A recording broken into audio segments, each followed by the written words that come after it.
इतिहास आप उठा कर के देखेंगे, वहाँ बहुत सारे महापुरुष, महात्मा, नेता, लीडर आए दुनिया में और उन्होंने किसी न किसी तबके के लिए लड़ाई लड़ी। लेकिन उन तमाम समुदायों में ऐसा कोई समुदाय नहीं था जिन विकट हालातों से हमारे देश के ठगी पीड़ित परिवार, खास तौर से एजेंट साथी गुजरे हैं। भय, एक भयभीत जीवन हमारे तमाम साथी जी रहे थे। थोड़ा थोड़ा अब उस भय से बाहर आए हैं, उभरे हैं, चूँकि व्हाट्सएप बन गया है उनकी सुरक्षा के लिए, उनके भुगतान की गारंटी के लिए। थोड़ा सा भय उनका दूर हुआ है। लेकिन इस भय की अगर हम व्याख्या करें तो सबसे पहले तो हमारे एजेंट साथियों को अपने निवेशकों से भय लगने लगा था कि अब उनका पैसा हम कहाँ से देंगे, कैसे देंगे। कंपनियां डूब गई हैं, कुछ भाग गई हैं। 3 लाख कंपनी सरकार ने बैन कर दी हैं, तो निवेशकों का भय।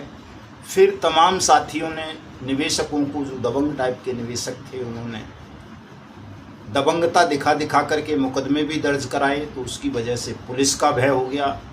तमाम एजेंट साथियों को लगने लगा कि हमने कोई अपराध कर दिया है और कभी भी पुलिस हमें पकड़ के अंदर कर सकती है। तो पुलिस का भय, पुलिस के भय के कारण, दबंग निवेशकों के भय के कारण बहुत सारे एजेंट साथियों ने जगह जगह से कर्जे लिए।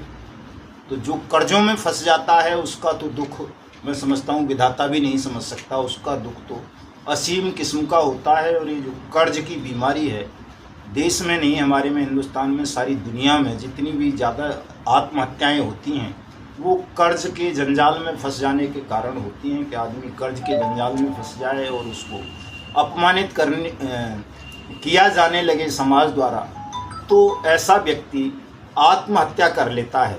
इसी कारण से हमारे एजेंट साथियों ने भी, लगभग 5 लाख साथियों ने आत्महत्याएं की।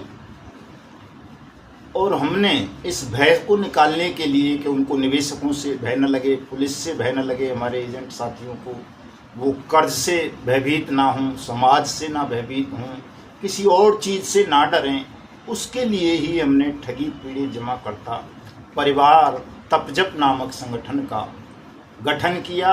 और मिशन भुगतान भारत यात्रा कार्यक्रम के अंतर्गत देश भर में ये जन जागरण किया।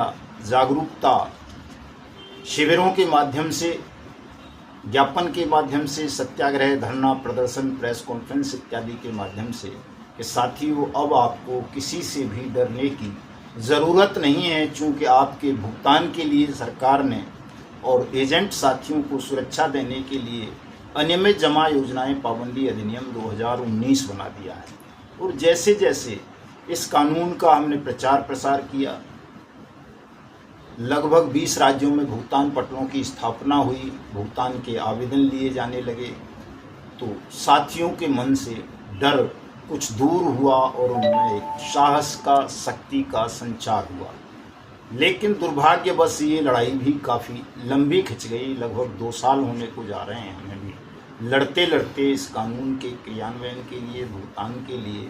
उतनी सफलता, उतनी क्या कहें, चूँकि हमारा देश तो जल्दबाजों का देश है, यहाँ संयम बहुत कम लोगों में होता है, जिसका उदाहरण आपने हाल ही में देखा ही है। 2 जुलाई को, 2 जुलाई का हमारा बहुत बड़ा कार्यक्रम भी था, राष्ट्रव्यापी कार्यक्रम था, लेकिन वो पूरा एक तरह से जो है दब गया। चूँकि हाथरस में, हमारे पड़ोसी ज़िले में ही एक ऐसा प्रकरण हो गया और वो ज़्यादातर जल्दबाजी के ही कारण हुआ। अगर लोग सावधान होते, जल्दबाजी नहीं करते, तो जिन धूर्तों ने ये षड्यंत्र रचा हाथरस प्रकरण का, वो अपने षड्यंत्र में शायद सफल नहीं हो पाते। लेकिन वो सफल हो गए केवल इस वजह से कि हमारे तमाम लोग जल्दबाजी का शिकार होते हैं। यही स्थिति हमारे एजेंट साथियों की भी है। तो साथियों, मैं कहना ये चाहता हूँ कि आप इस जल्दबाजी के चक्कर से थोड़ा बाहर निकलें। लड़ाई बहुत विकट थी, सरल नहीं थी।